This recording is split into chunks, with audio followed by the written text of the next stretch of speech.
আসসালামু আলাইকুম। নিউ সোনালী এগ্রোর পক্ষ থেকে সকলকে জানাচ্ছি আন্তরিক শুভেচ্ছা এবং অভিনন্দন। আশা করছি সকলে ভালো আছেন।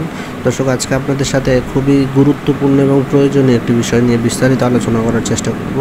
সেটি হচ্ছে, যারা নতুন উদ্যোক্তা হতে চান তাদের ক্ষেত্রে তারা অনেকেই জানতে চেয়েছেন যে ভাই, আসলে আমি নতুন উদ্যোক্তা হতে চাই, আমি তো আসলে হাঁস পালন সম্পর্কে কিচ্ছু জানি না, হাঁসের খামার সম্পর্কে কিচ্ছু জানি না, তার জন্য আসলে কি করণীয় এবং সর্বপ্রথম এবং গুরুত্বপূর্ণ যে বিষয়টা সেটা নিয়ে আলোচনা করব। সেটি হচ্ছে যে হাঁস পালনের জন্য অত্যন্ত গুরুত্বপূর্ণ প্রথম বিষয় হচ্ছে, আপনি যদি হাঁসের বাচ্চা থেকে পালন করতে চান, অর্থাৎ শুরুর থেকে শুরু করতে চান, সেক্ষেত্রে আপনাকে প্রথম বিষয় হচ্ছে হাঁসের বাচ্চা সম্পর্কে বিশদভাবে জানতে হবে এবং হাঁসের বাচ্চাটা ভালো বাচ্চা আপনাকে সংগ্রহ করতে হবে।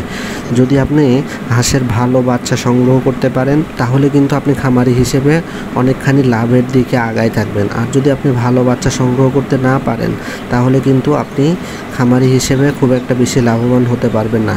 কেননা কথায় আছে, শুভংশে সুসন্তান সুধীজনে কয়, ভালো বীজে ভালো ফসল ফলিবে নিশ্চয়। অর্থাৎ বীজ যদি ভালো না হয় তাহলে কিন্তু ফলনটা ভালো হবে না। সুতরাং আপনাকে হাঁসের বাচ্চাটা ভালো নিতে হবে। হাঁসের বাচ্চা যদি ভালো হয় তাহলে খামারি হিসেবে আপনি ভালো সফল হতে পারবেন। সুতরাং যারা ভালো মানের বাচ্চা না পাবেন তারা কিন্তু লাভবান বেশি হতে পারবেন না। আর হাঁসের বাচ্চা নেওয়ার ক্ষেত্রে অবশ্যই আপনারা চেষ্টা করবেন সরাসরি হ্যাচারি থেকে হাঁসের বাচ্চা নেয়ার, বা যারা ভালো মধ্যস্থতাকারী তাদের কাছ থেকে বাচ্চা নেয়ার, এবং যাদের ভালো সুনাম রয়েছে এবং যেখান থেকে বাচ্চা নিলে আপনারা শতভাগ নিশ্চয়তার সহিত বাচ্চা পাবেন সেই জায়গাগুলোর থেকে বাচ্চা নেবেন। কেননা এই হাঁসের বাচ্চার ক্ষেত্রে এখানে কিন্তু অনেক রকমের স্ক্যাম রয়েছে, অনেক রকমের ফ্রড লোকগুলো রয়েছে, যারা ব্যবসার খাতিরে অনেক সময় আপনাকে বিভ্রান্তির মধ্যে ফেলবে। আপনাকে হচ্ছে যে খারাপ বাচ্চা দিবে, বা আপনাকে মিক্স বাচ্চা দিয়ে দিবে, বা আপনি হাসি বাচ্চা চাচ্ছেন হাসি বাচ্চা পাবেন না, অন্য বাচ্চা দিয়ে দিবে।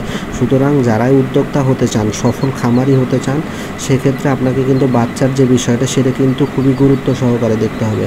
আশা করব বাচ্চার বিষয়টা আপনারা অবশ্যই গুরুত্ব সহকারে দেখবেন, তাহলে খামারি হিসেবে ভালো লাভবান হতে পারবেন। ধন্যবাদ সকলকে। আসসালামু আলাইকুম।